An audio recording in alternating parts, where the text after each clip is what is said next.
Hey, what's up, what's up, what's up, what's up, what's up? Gracious good morning to you, good people. It's your girl KB. You know what I do and you know why I do it. It is Friday. I don't know about you guys, but I feel like I earned this day. And we're going into a long weekend as well. I don't know if you can tell. It's early in the morning, so I'm pretty self contained right now, but I am celebrating like I'm in my 20s. That's on a mental level because it's a long weekend. I got a lot of stuff to do.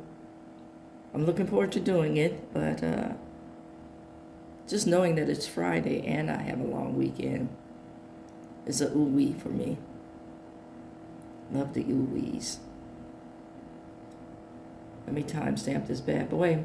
It's 3:04 in the a.m. and it is May 22nd, 2026. Lots happened. I'll get into some of the political crapola in a minute, but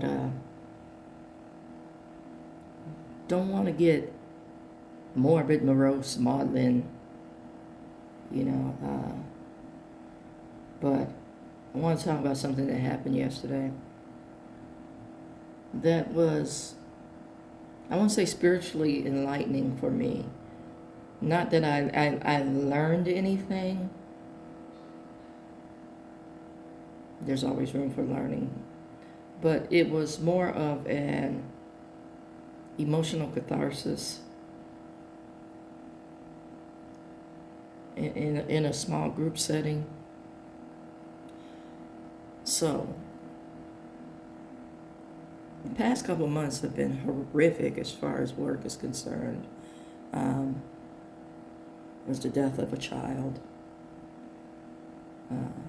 was death of clients, death of a coworker.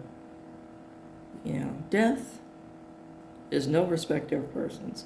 That is one of the constants in life. There's like nobody's gonna live without dying. Nobody's immortal. You know, but as we go through our work a day, just kind of daily grind, we forget. And especially the people who have been doing this level of work for years, we forget because we're so busy in, meeting needs. So all that took an emotional toll on people. And there's some folks in this line of work that I have to say, because y'all know I don't hold back, I have to say, don't need to be in this line of work because with addiction, there is most likely going to be a death. You know, does the world stop and your grieving hinder you meeting needs? You know, I said this yesterday during our little tete-a-tete. We met with the chaplain, and the chaplain is very, I want to say, ecumenical in like creating safe space for conversation. You know, and I said this, and this is kind of like my mantra in doing this work because I've been a counselor for over 20 some odd years. You know, who owns the problem? And I know that sounds a little bit cold, but it's like I can't kind of guide people through if I'm in my fields, if I'm like Drake all the time, if I'm like an emo kind of person. You know, first and foremost, I'm a black woman and a woman, and everybody knows black women get stuff done. And I say stuff, but you know what I mean. We get stuff done. Now, we can sit around and feel sorry for ourselves, and there's time for that.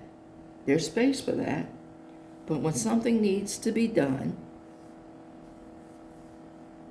we're usually on the front lines. And I had that kind of mama. Because if I didn't have that kind of mama, I don't know where I'd be today. Most likely jail, given my temperament. But my mother showed discipline. My mother showed dedication. My mother showed devotion.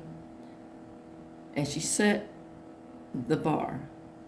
Because not only did she talk about it, she lived it. You know, I come from a single parent household. Now here's the kicker. Both parents were in the house. And it's funny, as we were having this conversation yesterday, I came away with a lot of thoughts. And one of the questions that the chaplain asked is, you know, what has all this experience or these experiences together led you to? And my response was, it led me to become more introspective. You know, noting that I have to understand that no matter how detached I am or professionally removed that I am,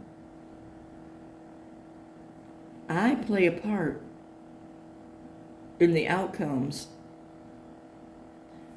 that an individual has experienced and that I experience. So I have to be mindful of, and hyper vigilantly mindful of secondary trauma. Because there's no way you can walk away from hearing all the stuff that we hear, and by we I mean counselors, and it not be, you know, fodder for CSI, crime scene investigation, because everything leaves a mark. And like I said, the hardest one for me was the death of a child. And that child and the parents of that child weren't my clients. But I deal with, and it's my field of specialty, women with children who have a substance abuse problem. I am often reporting to CPS, the medical teams, the hospital labor and delivery department, you know, and all the other little specialists that come along with this one individual. So that's a day for me. So any day that I'm just meeting with a client that does not have children, because I have some single women, those days are like gravy for me because I just get to sit and talk. And I'm grateful for the conversation. When I first started this work, you know, I can say most of the babies are in their early 20s now. So when I first started this work, these kids are good and grown. Now I have several toddlers